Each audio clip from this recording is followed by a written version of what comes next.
আসসালামু আলাইকুম। আমি শহীদ তাজউদ্দিন আহমেদ মেডিকেল কলেজের আমাদের যে হচ্ছে তাফসিরুল কুরআনের যে প্রতিযোগিতাটা হবে সেটার জন্য হচ্ছে ৩০তম পাড়ার শেষের দিকের হচ্ছে কিছু সূরা সিলেক্ট করা হয়েছে অ্যান্ড সেই সূরাগুলো থেকে আমি আলোচনা করার চেষ্টা করব ইনশাআল্লাহ। আমার তৌফিক ইল্লা বিল্লাহ। তো আমরা শুরু করি। শুরু করব হচ্ছে আমরা সূরা আল বালাদ দিয়ে। সূরা আল বালাদ একটা হচ্ছে মাক্কি সূরা, এটার আয়াত সংখ্যা হচ্ছে ২০টা এবং আমরা শুরুতেই হচ্ছে এই সূরাটা একটু শুনে নিই। لا أقسم بهذا البلد وأنت حل بهذا البلد ووالد وما ولد لقد خلقنا الإنسان في كبد أيحسب أن لن يقدر عليه أحد يقول أهلكت مالا لبدا أيحسب أن لم يره أحد ألم نجعل له عينين ولسانا وشفتين وهديناه النجدين فلاقتحم العقبة وما أدراك ما العقبة فك رقبة أو إطعام في يوم ذي مسغبة يتيما ذا مقربة أو مسكينا ذا متربة ثم كان من الذين آمنوا وتواصوا بالصبر وتواصوا بالمرحمة أولئك أصحاب الميمنة والذين كفروا بآياتنا هم أصحاب المشأمة عليهم نار مؤصدة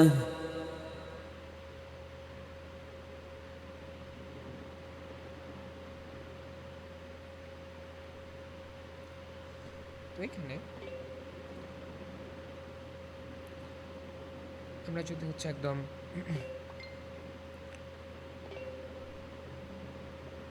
শুরু থেকে আলোচনা করতে যাই, তাহলে শুরুতেই আল্লাহ তাআলা হচ্ছে শপথ নিছে কিসের? আল বালাদ মানে হচ্ছে সিটি। বালাদ বলতে কান্ট্রি বোঝায়, দেশও বোঝায়, আবার হচ্ছে শহরও বোঝায়। শুরুতে আল্লাহ তাআলা হচ্ছে শপথ নিলেন কিসের? এই শহরে। এই শহর বলতে হচ্ছে কোন শহরটাকে বোঝানো হয়েছে? এই শহর বলতে হচ্ছে মক্কা শহরটাকে বোঝানো হয়েছে। ঠিক আছে? তারপরে আল্লাহ তাআলা বললেন, আর তুমি এই নগরের বৈধ অধিকারী হবে। অ্যান্ড এক্ষেত্রে যদি হচ্ছে আমরা ইংলিশটা একটু দেখি, even though you are perfect. Even though you বলতে হচ্ছে হযরত মুহাম্মদ সাল্লামকে বোঝানো হয়েছে are subject to abuse this city. আচ্ছা, are subject to abuse this city. আর এই জায়গায় হচ্ছে মিনিংটা যদি আমরা আসি তাহলে আর তুমি এই নগরের হচ্ছে বৈধ অধিকারী হবে। এখন এই বৈধ অধিকারী বলতে কী বোঝানো হয়েছে? আর এই জায়গায় হচ্ছে ইংলিশে বলছে you are subject to abuse this city, abuse in this city. এখন আমরা জানি মক্কা নগরী, এটা হচ্ছে আরেকটা নাম হচ্ছে হারাম। মানে এই জায়গায় বিভিন্ন ধরনের বা আমরা যদি বলতে চাই তাহলে এই জায়গায় হচ্ছে যত ধরনের খারাপ কাজ আছে সেই খারাপ কাজগুলো এই জায়গায় হচ্ছে নিষিদ্ধ করা হয়েছে। খারাপ কাজ বলতে হচ্ছে এই জায়গায় যুদ্ধ বিগ্রহ রক্তপাতকেও বলা হয়েছে যে এই জায়গায় শত ধরনের যত ধরনের হচ্ছে আমাদের যুদ্ধ বিগ্রহ ছিল সবগুলো এই জায়গায় নিষিদ্ধ। কিন্তু হযরত মুহাম্মদ সাল্লামকে এই জায়গায় যুদ্ধ করার অধিকার দিয়ে দিয়েছে। মানে এই যে শহরটা আছে এই শহরটাকে পুরাটাকেই স্বাধীন করে দেওয়া হয়েছে তার জন্য। তিনি চাইলেই এই শহরটাকে তার ইচ্ছা মতো ব্যবহার করতে পারবে। দেন মহান আল্লাহ তাআলা, আল্লাহ সুবহানাহু ওয়া তাআলা আবার হচ্ছে শপথ নিলেন কিসের? জন্মদাতার এবং যা সে জন্ম দিয়েছে তার। বলতে হচ্ছে এই জায়গায় প্যারেন্টস এবং their children, by every parent and their children. এখন এই যে পরম্পরা কার কার শপথ নিছে? একই সাথে হচ্ছে শপথ নিছে জন্মদাতা বা হচ্ছে আমাদের পিতামাতার বা জন্মদাতার এবং হচ্ছে যার সে জন্ম দিয়েছে বা সন্তান। এবং এটারও হচ্ছে ব্যাখ্যা বলতে গেলে তার কারণটা পরের লাইনেই বলে দিছে, in that we have created human kind in constant struggle. অবশ্যই আমি মানুষকে সৃষ্টি করেছি হচ্ছে ক্লেশের মধ্যে বা কষ্টের মধ্যে। ঠিক আছে, এই যে পরম্পরা একদম শুরু থেকে শেষ পর্যন্ত মানুষকে হচ্ছে কিসের মধ্যে দিয়ে যাইতে হবে, একদম হচ্ছে কষ্টের মধ্যে দিয়ে যাইতে হবে। পিতা কষ্ট করছে তাই বলে যে হচ্ছে সন্তান কষ্ট করবে না এমনটা না, প্রত্যেকটা মানুষকেই কষ্ট করতে হবে এবং এই পরম্পরাটা এই জায়গায় বহন করতে হবে। তারপরে আল্লাহ তাআলা বলছে আবার, সে কি মনে করে যে কখনো তার উপর কেউ ক্ষমতাবান হবে না? না, আল্লাহ তাআলা মানুষকে বলতেছে যে তারা কি মনে করে যে আজকে যে ক্ষমতার মধ্যে আছে পরবর্তীতে কেউ তার উপরে ক্ষমতা পাবে না?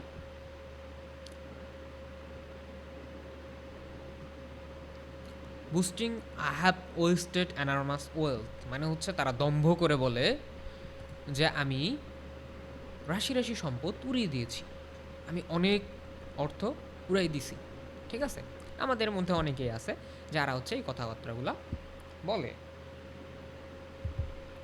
আচ্ছা, এখন আল্লাহ তাআলা বলতেছে আবার যে তারা কি ভাবে না যে কেউ তাদেরকে দেখতেছে না?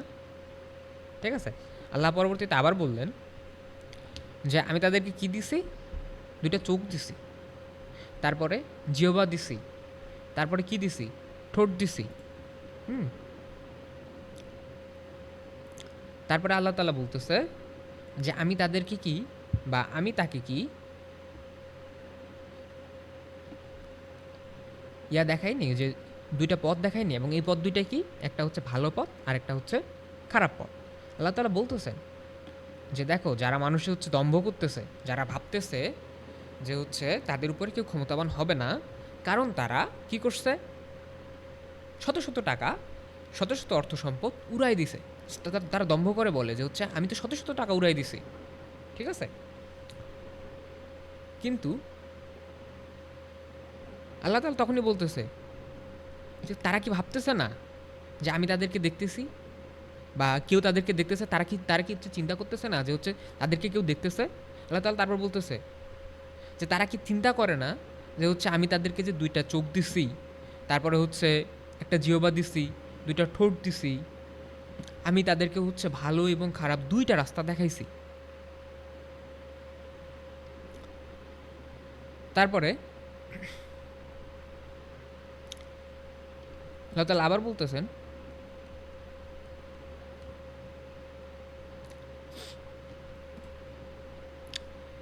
if only they had attempted the challenging path of goodness instant। এখন এই জায়গায় কথা আছে,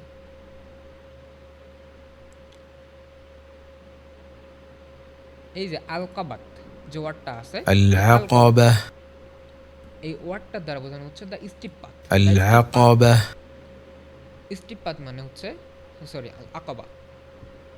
আল আকাবা, আল আকাবা হচ্ছে যে পাথটা আছে বা যে রাস্তাটা আছে, সেই রাস্তাটা হচ্ছে চ্যালেঞ্জিং একটা রাস্তা। বা স্টিপ পাথ বলতে এই জায়গায় হচ্ছে আমরা যদি বাংলায় দেখি তাহলে এই জায়গায় হচ্ছে গিরিপথ বোঝানো হয়েছে। এবং যদি আমরা গিরিপথের দিকে যাই তাহলে হচ্ছে গিরিপথটা কীরকম? গিরিপথ হচ্ছে দুইটা পাহাড়ের মধ্যবর্তী যে রাস্তাটা আছে, এবং এই রাস্তাটা নিশ্চয়ই সহজ না, এটা একটা কঠিন একটা রাস্তা, একটা চ্যালেঞ্জিং একটা রাস্তা। এই রাস্তায় সহজেই হচ্ছে মানুষ থাকতে পারে না। আমরা যারা বসতি স্থাপন করছি তাদের হচ্ছে আমাদেরকে সিভিলাইজেশন পড়ানো হয় কিসের মাধ্যমে, যে আমাদের সিভিলাইজেশন গড়ে উঠছে নদীর তীরবর্তী অঞ্চলে। এখন আল্লাহ তাআলা এই জায়গায় হচ্ছে শুরুতেই বলে দিছে যে আমি মানুষকে সৃষ্টি করছি হচ্ছে ক্লেশের মধ্য দিয়ে বা পরিশ্রমের মধ্য দিয়ে। কিন্তু আবার এই জায়গায় হচ্ছে আল্লাহ তাআলা পরে আবার বলতেছে যে একটা হচ্ছে কঠিনতম একটা রাস্তার মধ্যে হতে আমাদেরকে ঢুকতে বললো, এবং কিসের সাথে এই রাস্তাটাকে তুলনা করলো? এই রাস্তাটাকে তুলনা করলো হচ্ছে গিরিপথের মাধ্যমে। এখন আমরা যদি চিন্তা করি যে এক পাশে হচ্ছে গিরিপথ বলতে দুইটা পাহাড়ের মধ্যবর্তী একটা জায়গা, আর হচ্ছে আমাদের হচ্ছে সমতল ভূমি, যেটা নদীর তীরবর্তী একটা রাস্তা। ঠিক আছে, তীরবর্তী একটা জায়গা। আল্লাহ তাআলা এই নদীর তীরবর্তী জায়গা থেকে আমাদেরকে বললেন যে তোমরা হচ্ছে গিরিপথের মধ্যে ঢুকো। তাহলে গিরিপথটা কি সহজ হবে নাকি কঠিন হবে? মানে হচ্ছে আমাদের তুলনামূলক একটা সহজ রাস্তা থেকে একটা কঠিন রাস্তার মধ্যে ঢুকতে বললেন। তারপরে আল্লাহ তাআলা আবার বলতেছেন, and what will make you realize what attempting the challenging path is. মানে আল্লাহ তাআলা এই জায়গায় হচ্ছে জিজ্ঞেস করতেছেন যে তুমি কি জানো যে এই গিরিপথ বা কী জিনিস, এই গিরিপথ বা এই যে রাস্তাটা আছে এই রাস্তাটা কী? মানে এই যে কঠিন রাস্তা আল্লাহ আমাদেরকে হচ্ছে দেখায় দিলেন, এই রাস্তাটা আসলে কী, বা এত কঠিন যে একটা রাস্তার কথা বললেন, তাহলে এই কঠিন রাস্তাটা আসলে কী? তারপর আল্লাহ বলে দিচ্ছেন যে এই কঠিন রাস্তাটা কী কী। দাস মুক্তি। তারপরে বললেন যে হচ্ছে এই যে দুর্ভিক্ষ হয়, এই দুর্ভিক্ষের সময় খাবার প্রদান করা। তারপরে যে এতিম আত্মীয় আছে তাদেরকে হচ্ছে কি করা, দেখাশোনা করা, অথবা এই যে খাবার প্রদান করা কাদেরকে, to a poor person in distress, মানে হচ্ছে ধুলোমলিন একজন মানুষ, যে মানুষটার হচ্ছে কেউ নাই দেখাশোনা করার জন্য। এই জায়গায় আল্লাহ মিসকিন যে ওয়ার্ডটা ইউজ করছে, মিসকিন, এ নিডি পারসন। مسكينا মিসকিন বলা হয় হচ্ছে যাদের চাওয়ার মতো, মানে হচ্ছে এরা যে কারো কাছ থেকে চাবে এরকমও কেউ নাই এবং তাদেরকে দেওয়ার মতো কেউ নাই। তাহলে আল্লাহ কাদেরকে দিতে বললেন? মিসকিনকে এবং এতিমদেরকে। এবং কোন ধরনের এতিমদেরকে? রিলেটেড, বা হচ্ছে আমাদের যারা রিলেটিভ আছে তাদেরকে, ওই যে পিতৃহীন আত্মীয়কে। আচ্ছা, তারপরে ধুলায় লুণ্ঠিত দরিদ্র বা মিসকিনকে, যাদের আসলে নেওয়ার মতো কিছু নাই। এবং শেষে বললেন, and above all to be one of those who have faith and urge is other to perseverance and urge each other to compassion. এরপরে আসলো যারা হচ্ছে ধৈর্য ধরছে, যারা ঈমান আনছে তাদেরকে, অতঃপর অন্তর্ভুক্ত হওয়া মুমিনদেরকে, এবং তাদের যারা পরস্পরকে উপদেশ দেয় ধৈর্য ধারণ ও দয়া দাক্ষিণ্যের। মানে হচ্ছে একে অপরকে কী বলতেছে? ধৈর্য ধরতে বলতেছে। তারপরে কি বলতেছে? উপদেশ দিচ্ছে কিসের জন্য? দান করার জন্য, দয়া দাক্ষিণ্য দেখানোর জন্য। যারা ঈমান আনছে তারা একে অপরকে এইসব কথা বলতেছে। অ্যান্ড শেষের ক্ষেত্রে আমাদেরকে হচ্ছে প্রথমে বললো কাকে দেওয়ার জন্য? এতিমকে। তারপরে বললো হচ্ছে মিসকিনকে। তারপরে বলতেছে যারা হচ্ছে ঈমান আনছে এবং একে অপরকে কী করে? ভালো পথের দিকে উপদেশ দেয় দয়া দাক্ষিণ্য করার জন্য বা দান করার জন্য। তারপরে বলতেছে this are the people of the right. এই যে যারা এই কাজগুলো করে তারা কি? তারা হচ্ছে সঠিক পথের মধ্যে আছে এবং তাদেরকে الميمنة অফ দ্য রাইট হ্যান্ড। এখন এই জায়গায় বলতেছে হচ্ছে তারা এই সমস্ত লোক যারা হচ্ছে ডান হাতে তাদের আমলনামা পাবে এবং তারাই সঠিক পথের মধ্যে আছে। দেন বলা হচ্ছে আর যারা হচ্ছে এই যে কঠিন কাজগুলো করলো না, বা যারা এই যে ইসলামের এত কঠিনতম রাস্তা একটা, এই রাস্তার মধ্যে যারা ঢুকলো না, অথবা যারা আল্লাহর এই আদেশটাকে কী করলো? অমান্য করলো, তারা কোথায় চলে যাবে? তাদেরকে হচ্ছে আমলনামা কোথায় দেওয়া হবে? তাদের বাম হাতে দেওয়া হবে। ঠিক আছে, এই জায়গায় হচ্ছে المشأمة করছে। তাহলে এখান থেকে যারা আল্লাহ তাআলার এই আদেশ বা হচ্ছে এই যে কঠিনতম যে রাস্তাটা আছে, ইসলামের কঠিনতম রাস্তার মধ্যে যারা ঢুকতে পারলো না, তাদের কোন হাতে হচ্ছে আমলনামা দিবে? বাম হাতে আমলনামাটা দিবে। তারপরে আল্লাহ বলতেছেন the fire will be sealed over them, মানে হচ্ছে তাদেরকে আগুন দিয়ে একেবারে সিল করে দেওয়া হবে। মানে কোনো কিছুর মধ্যে যদি আমরা কোনো কিছু ঢুকে তার উপরে যদি হচ্ছে একটা ঢাকনা দিয়ে দিই, তাহলে সেটা কী হয়ে যায়? একটা হচ্ছে বদ্ধ করে ফেলা হয়। ঠিক আছে, আল্লাহ তাআলা এই শাস্তিটার কথা বলতেছেন। তাদের উপরেই অবরুদ্ধ রয়েছে প্রচণ্ড আগুন, মানে হচ্ছে আগুন দিয়ে তাদেরকে একদম হচ্ছে ঢেকে ফেলা হবে, একদম সিল করে দেওয়া হবে, তারাই সেই আগুন থেকে হচ্ছে কখনোই বের হয়ে আসতে পারবে না। আচ্ছা, এই গেল হচ্ছে মোটামুটি একটা সারসংক্ষেপ। এখন হচ্ছে তাফসির ফি জিলালুল কুরআন থেকে যদি হচ্ছে আমরা আসি, তাহলে তাফসির ফি জিলালুল কুরআনের থেকে হচ্ছে আমি একটু আলোচনা করব এখান থেকে, যে আল্লাহ তাআলা সর্বপ্রথম এই যে হচ্ছে মক্কা নগরী বা এই শহরটার হচ্ছে কি করছিল? শপথ নিয়েছিল, এবং এই শপথ নেওয়ার কারণ হচ্ছে আল্লাহ তাআলা এই শহরের মর্যাদাকে বাড়াই দিছে। তারা মনে করতো যে তাদের কাছেও তো এই ঘরটা হচ্ছে ছিল, মক্কা নগরীতে তারা হচ্ছে হানানি করতো না, কিন্তু তারপরেও তারা করতো, তারা এটাকে হচ্ছে বৈধ বানাই নিছিল, ঠিক আছে। কিন্তু পরবর্তীতে হযরত মুহাম্মদ সাল্লাল্লাহু আলাইহি সাল্লামকেও হচ্ছে আল্লাহ তাআলা কী করলেন, এই জায়গায় হচ্ছে যুদ্ধ করার জন্য বৈধতা দিয়ে দিলেন, ঠিক আছে। তারপরে হচ্ছে আল্লাহ তাআলা বলতেছেন যে এই যে শহরে আমি তোমাকে হচ্ছে বৈধতা দিয়ে দিলাম, মানে এই শহর এখন থেকে তোমার, তুমি যা ইচ্ছা তাই করতে পারো। আচ্ছা, এই যে শপথ নিল, এখন শপথ নেওয়ার পরে দেখেন যে এই শহরটা কিন্তু এখনও টিকে আছে, বাট তৎকালীন সময়ের যে হচ্ছে মুশরিক যারা ছিল, হযরত মুহাম্মদ সাল্লাল্লাহু আলাইহি সাল্লামকে যারা হচ্ছে কষ্ট দিচ্ছে, যারা হচ্ছে সাহাবীদেরকে কষ্ট দিচ্ছে, তারা কিন্তু আজকে কী হয়ে গেছে, তারা ধ্বংস হয়ে গেছে।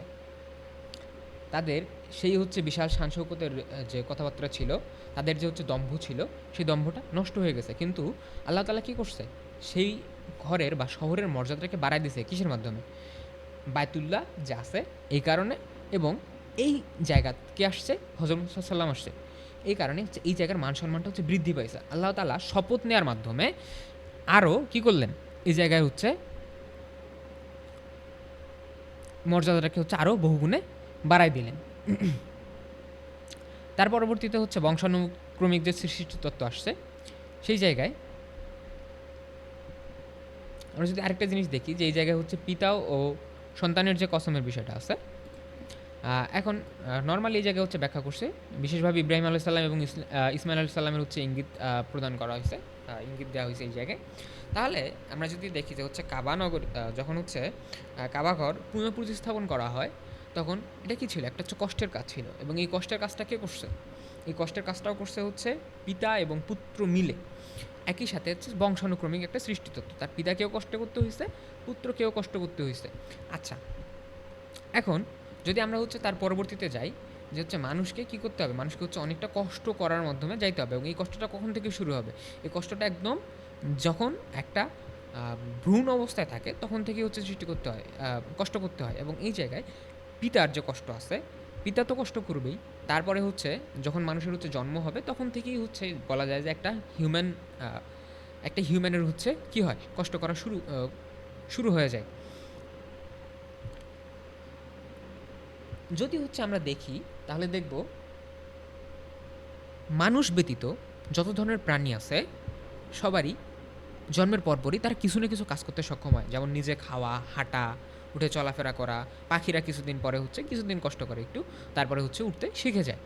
কিন্তু একটা মানুষ ছোট থেকে বড় হইতে গেলে তাকে কত ধরনের কষ্ট করতে হয়, এটা দেখালে হচ্ছে ছোট থেকে বড় অবস্থায়, তারপর যখন বড় হইলো তখন হচ্ছে মানসিক কষ্ট, তারপর হচ্ছে আদার্স বিভিন্ন ধরনের কষ্ট আছে, সেই কষ্টগুলো করতেই হবে। আল্লাহ তাআলা এই জায়গায় বলতেছেন, আল্লাহ তাআলা এই জায়গায় মানুষকে বলতেছেন যে না, তোমাদেরকে এই জায়গায় কষ্ট করতেই হবে। এই সূরা আল বালাদের মাধ্যমে আল্লাহ তাআলা বোঝাচ্ছেন যে মানুষকে সৃষ্টি করা হইছেই কষ্ট করার জন্য, ঠিক আছে, এবং এই আজীবন তাকে হচ্ছে এই কষ্টটা করে যেতে হবে। এবং মানুষকে আল্লাহ হচ্ছে দুঃখ কষ্ট পরিশ্রম করার হচ্ছে প্রক্রিয়া দিয়েই সৃষ্টি করেছেন। আল্লাহ তাআলা বলছেন সূরা নাজমের ৩৯ নম্বর আয়াতে, আর এই যে মানুষ তাই পায় যা সে চেষ্টা করে, ওয়াল্লাইসা লিল ইনসানি ইল্লা মাসাআ, অর্থাৎ হচ্ছে মানুষ তাই পায় যা সে চেষ্টা করে, চেষ্টা না করলে কিন্তু হবে না। একদম শুরু থেকে আমাদেরকে হচ্ছে কষ্ট করে যাইতে হবে, এবং এই কষ্টটা কীরকম হইতে হবে, এবং এই কষ্টটা যে আমরা করতেছি, মেনলি এই যে সূরাটা হচ্ছে নাজিল হয়েছিল, এই সূরাটা নাজিল হওয়ার পর্যায়টা ছিল যখন হচ্ছে মুসলিমরা অনেক কষ্টের মধ্য দিয়ে যাচ্ছিল, ঠিক আছে, খুবই কষ্টের মধ্যে দিয়ে যাচ্ছিল।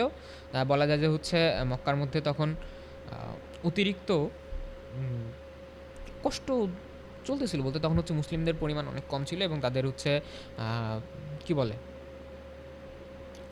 এই জায়গায় ক্ষমতাও খুব একটা বেশি ছিল না, এবং তারা হচ্ছে প্রতিনিয়ত বিভিন্ন ধরনের হচ্ছে কষ্টের মধ্য দিয়ে যাচ্ছিল। তো আল্লাহ তাআলা বলতেছে যে দুনিয়ার হচ্ছে কষ্ট পরিশ্রম এবং পেরেশানি অতি স্বাভাবিক একটা ব্যাপার, এটার মধ্য দিয়ে তোমাদেরকে যাইতেই হবে, ঠিক আছে।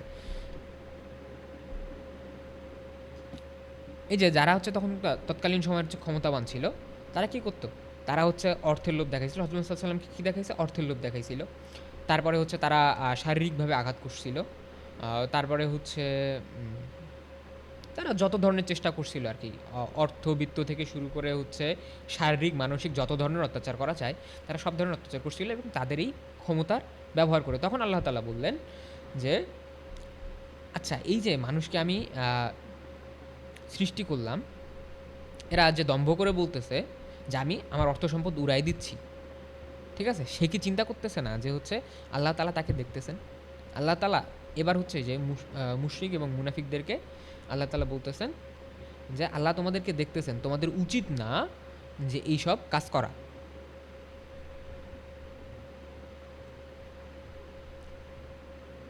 তারপর আল্লাহ তাআলা তাকে বলে দিচ্ছে যে দেখো, আমি তোমাকে হচ্ছে 2টা চোখ দিছি, জিহ্বা দিছি এবং 2টা ঠোঁট দিছি। আচ্ছা, আমরা চিন্তা করি যদি কেউ অন্ধ হয়ে যায়, যে একটা মানুষ দেখতেছে, সে দুনিয়াটাকে দেখতেছে, সে কিছুক্ষণ পরে অন্ধ হয়ে গেল, তাহলে তার কী হবে?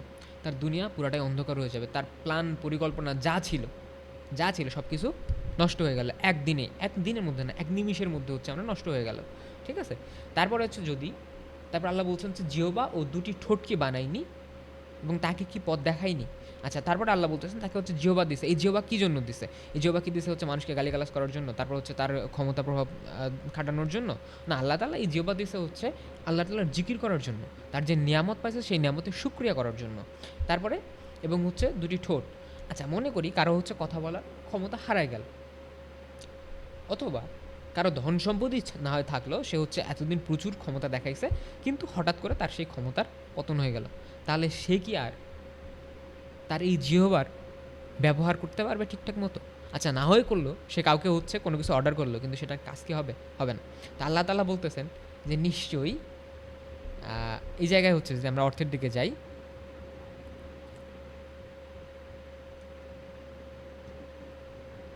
তাহলে এই মানুষ কি কথা মনে করে তার উপর কারোই ক্ষমতা চলবে না? মানে হচ্ছে সে এতদিন থেকে ভাবতেছিল যে তার উপর কোনো ক্ষমতা চলবে না, কিন্তু আল্লাহ ইনস্ট্যান্ট চাইলে আল্লাহ তাআলা তাকে বলে দিচ্ছে যে দেখো, আমি তোমাকে চোখ দিছি, 2টা জিহ্বা দিছি, 2টা চোখ দিছি, জিহ্বা দিছি, 2টা ঠোঁট দিছি, ঠিক আছে। চাইলেই কি হবে? চাইলেই হচ্ছে তোমার এই জিনিসগুলো হচ্ছে আমি কেড়ে নিতে পারি, ঠিক আছে। তোমার এটা উচিত ঠিকঠাক মতো ব্যবহার করা। তারপর আল্লাহ তাআলা বললেন যে এই যে দেখো, এত একটা কষ্ট করতেছো, ঠিক আছে, এই যে কষ্ট করতেছো এবং কষ্টটা মানুষকে করতে হবে, কষ্টের মধ্যে কি কি আছে? এই কষ্টের মধ্যে আছে হচ্ছে অনেক কিছুই। আচ্ছা, আমরা কষ্ট করতেছি কী জন্য? আমরা কষ্ট করতেছি মেনলি হচ্ছে জান্নাত যাওয়ার জন্য। তো এই জায়গায় একটা হাদিস আসছে, হজরত মাআজ ইবনে জাবাল রাদিয়াল্লাহু আনহু থেকে হচ্ছে বর্ণিত হাদিস। তো এই জায়গায় তিনি হযরত মুহাম্মদ সাল্লাল্লাহু আলাইহি ওয়াসাল্লামকে জিজ্ঞেস করছিলেন যে আমাকে বলুন জান্নাতে প্রবেশ করতে সাহায্য করবে, যা এমন একটা জিনিস সম্পর্কে বলুন যা আমাকে জান্নাতে প্রবেশ করতে সাহায্য করবে এবং জাহান্নাম থেকে দূরে সরিয়ে দেবে। তিনি বললেন, তুমি এক বিরাট জিনিস সম্পর্কে জিজ্ঞাসা করে বসেছো। অবশ্য এটা তার জন্যই সহজ, যার জন্য আল্লাহ তাআলা এটাকে সহজ করে দিয়েছেন। আর সে কাজ হচ্ছে তুমি আল্লাহর নিরঙ্কুশ আনুগত্য করবে, তার সাথে কাউকে শরিক করবে না, সালাত কায়েম করবে, জাকাত দান করবে, রমজান মাসে রোজা রাখবে এবং হজ করবে। তারপরে তিনি কিছুক্ষণ থামলেন, তারপর আবার তিনি বললেন যে আমি তোমাকে কল্যাণের দুয়ারসমূহের দিকে পথ নির্দেশ করব না? বললাম, ইয়া রাসূলুল্লাহ। তিনি বললেন, রোজা হচ্ছে আগুন থেকে বাঁচানোর জন্য ঢাল, দান খয়রাত ত্রুটি বিচ্যুতিকে তেমনি করে মুছে দেয় যেমন করে পানি আগুনকে নিভিয়ে দেয়, আর গভীর রাতে উঠে নামাজ পড়া নেককার লোকদের জন্য ঈমানের পরিচয়বাহী বিশেষ একটি চিহ্ন। আচ্ছা, তাহলে এই যে দেখেন, এই জায়গায় 3টা জিনিস বলছে। রোজা, এটা হচ্ছে অবশ্যই একটা কষ্টের কাজ, শারীরিক কষ্টের একটা কাজ। তারপর হচ্ছে দান খয়রাত, এটা হচ্ছে আর্থিক কষ্টের একটা কাজ, মানসিক একটা কষ্টের একটা কাজ। তারপরে হচ্ছে গভীর রাতে উঠে নামাজ পড়া, এটা খুবই কষ্টের একটা কাজ ভাই। তাহলে আমাদেরকে এই কষ্টগুলোর মধ্য দিয়ে আল্লাহ তাআলা যাইতে বলতেছেন।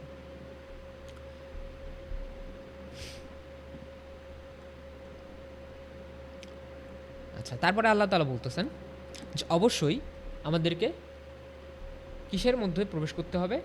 দুর্গম গিরিপথ বা হচ্ছে একটা খুবই কষ্টকর একটা রাস্তার মধ্যে দিয়ে আল্লাহ তাআলা যাইতে বলতেছেন। আচ্ছা, এই যে কষ্টকর একটা রাস্তা, এই কষ্টকর রাস্তার মধ্যে কি কি আছে? আমরা কি কি পাবো? আমরা যদি হচ্ছে ইসলামের মধ্যে প্রবেশ করি, তাহলে অবশ্যই আমাদেরকে হচ্ছে এই কষ্টকর রাস্তার মধ্য দিয়ে যাইতে হবে। আচ্ছা, এই কষ্টকর রাস্তাটা কীরকম? এই কষ্টকর রাস্তায় আমরা কি কি পাবো? আল্লাহ তাআলা বলতেছেন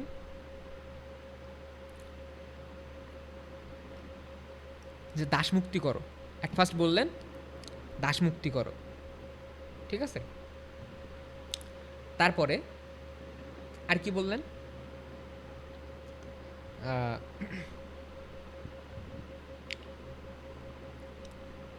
দুর্ভিক্ষের সময় এতিমকে এবং মিসকিনকে খাদ্য দিতে বললেন। আচ্ছা, এটাও একটা কষ্টের কাজ। আচ্ছা, যেহেতু এটা হচ্ছে ইসলামের চরম দুর্দিনের সময় হচ্ছে মক্কায় আয়াতটা হচ্ছে নাজিল হয়েছিল, তখন হচ্ছে দাসপ্রথা তো ছিলই। ইসলামী শরীয়তে হচ্ছে তখন দাসপ্রথা তো আলাপ আলোচনা করা হয়েছেই। ইভেন এই জায়গায় আল্লাহ তাআলা বললেন, দাস মুক্তির কথা হচ্ছে ডিরেক্ট কোরআনে বলে দিলেন। কীভাবে? তোমরা দাস মুক্তি করো। আচ্ছা, যখন হচ্ছে ইসলামের শুরুর দিকে অনেকেই হচ্ছে হযরত বিলাল রাদিয়াল্লাহু আনহু থেকে শুরু করে অনেকেই ছিলেন যারা হচ্ছে দাস ছিলেন, এবং তারা ইসলাম গ্রহণ করার কারণে তাদের উপর অকথ্য নির্যাতন চালানো হইতো, এবং এই অকথ্য নির্যাতন থেকে তাদেরকে হচ্ছে কীভাবে মুক্তি দেওয়া যায়, এই কারণে আল্লাহ তাআলা বললেন, তোমরা দাসদেরকে কিনে মুক্ত করে দাও, তোমরা হচ্ছে দাস মুক্তি দাও। এটা কিন্তু খুবই একটা কষ্টের কাজ, কারণ হচ্ছে তৎকালীন সময় একজন দাসের মূল্য ছিল অনেক বেশি। ঠিক আছে, আবার যে যেটা দাম চাইবে আর কি, কেউ যদি অল্পতেই দিয়ে দেয় তাহলে দিয়ে দিল, কেউ যদি হচ্ছে অনেক বেশি দাম চায় তাহলে দিয়ে দিল, এটা তাদের উপর ডিপেন্ড করে। কিন্তু তারপরেও এটা একটা কষ্টের কাজ, এবং খুবই কষ্টের কাজ একটা। এবং এই যে কাজে সর্বপ্রথম হচ্ছে আগায় আসে হযরত আবু বকর রাদিয়াল্লাহু আনহু।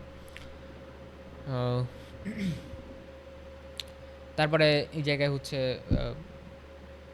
দাসমুক্তির যে কাহিনীটা আছে সেটা এই জায়গায় বলে দেওয়া আছে।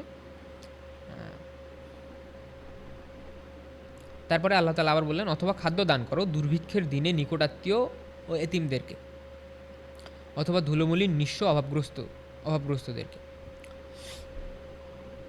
আচ্ছা, যখন বলা যায় যে হচ্ছে দুর্ভিক্ষ চলতেছে, নিজেরই খাবার নেই, এই সময় আরেকজনকে খাবার দেয়া, ঠিক আছে, এটা হচ্ছে যারা করতে পারবে তাদের জন্যই তো হচ্ছে ইসলাম। মেনলি দুর্ভিক্ষের দিনে আমার ঘরে আজকের খাবার আছে, আমি জানি না কিছুক্ষণ পরে আমি কি খাবো, কিন্তু একজন এসে বললো যে হচ্ছে আমার খাবার নাই, তাহলে এই অবস্থায় আমার কি করা উচিত? আমার উচিত খাবারটা দিয়ে দেয়া। সর্বপ্রথম কাকে দিতে হবে? নিকটাত্মীয় এতিমদেরকে দিতে হবে, নিকটাত্মীয়দেরকে দিতে হবে, এতিমদেরকে দিতে হবে। সর্বপ্রথম হচ্ছে এতিমদেরকে, তারপরে নিকটাত্মীয় এতিম হলে তো হচ্ছে অবশ্যই দিতে হবে, তারপরে এতিমদেরকে, তারপরে হচ্ছে আমাদের নিকটাত্মীয় যারা আছে, তারপরে হচ্ছে আমরা যদি যাই তাহলে হচ্ছে যারা অভাবগ্রস্ত আছে বা মিসকিন আছে তাদেরকে দিতে হবে। এই কাজের মধ্যে যদি আমরা যাই, তাহলে এই যে কষ্ট আছে এই কষ্টের মধ্য দিয়ে যদি আমরা যাই, তাহলে অবশ্যই আমাদের কী হবে? আমাদের জন্য হচ্ছে আমরা সফল বলতে হচ্ছে আমাদের আমলনামা কিসে দেওয়া হবে? ডান হাতে দেওয়া হবে। আর আমলনামা ডান হাতে দিয়ে দেওয়া মানেই কি? আমাদের জন্য জান্নাত আমরা হচ্ছে পেয়ে যাব ইনশাআল্লাহ। তাহলে যারা এই যে কষ্টকর কাজগুলো করবে, আল্লাহ তাআলা তাদেরকে কি দিলেন? তাদেরকে হচ্ছে জান্নাতের দিকে ধাবিত করলেন, বা তাদেরকে বললেন যে হচ্ছে যারা এই কষ্টকর কাজগুলো করতে পারবে, যারা এই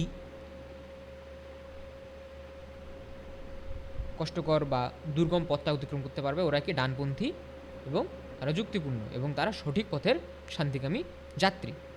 আল্লাহ তাআলা পরবর্তীতে কি বললেন? যারা এই যে কষ্টকর কাজগুলো আছে ইসলামের, যারা এই কষ্টকর কাজগুলো হচ্ছে করলো না, আল্লাহ তাআলা তাদেরকে কি করলেন? আল্লাহ তাআলা তাদেরকে বললেন যে হচ্ছে তোমাদের বাম হাতে কি দেয়া হবে? আমলনামা দেওয়া হবে, এবং তারা কি? তারা হচ্ছে বামপন্থী, তারা সঠিক পথে নাই, তারা ভুল পথে আছে, এবং তাদেরকে কি করা হবে? তাদেরকে হচ্ছে আগুনের মধ্যে সিল করে ফেলা হবে, তাদেরকে হচ্ছে আগুন দ্বারা ঘিরে ফেলা হবে। মহান আল্লাহ তাআলা যেন আমাদেরকে সর্বপ্রথম আমাকে এই সূরাতে হচ্ছে অর্পিত যে আদেশগুলো আছে সেই আদেশগুলো হচ্ছে আমাদেরকে সর্বপ্রথম আমাকে মেনে চলার তৌফিক দান করুক, এবং আমাদেরকে মেনে চলার তৌফিক দান করুক। যদি কোনো ভুল ভ্রান্তি হয়ে থাকে, হওয়াটাই স্বাভাবিক, এটা হচ্ছে ক্ষমা সুন্দর দৃষ্টিতে দেখবেন। আল্লাহ তাআলা যেন আমাকে হচ্ছে ক্ষমা করে দেন, আর সেজন্য হচ্ছে দোয়া করবেন। আসসালামু আলাইকুম।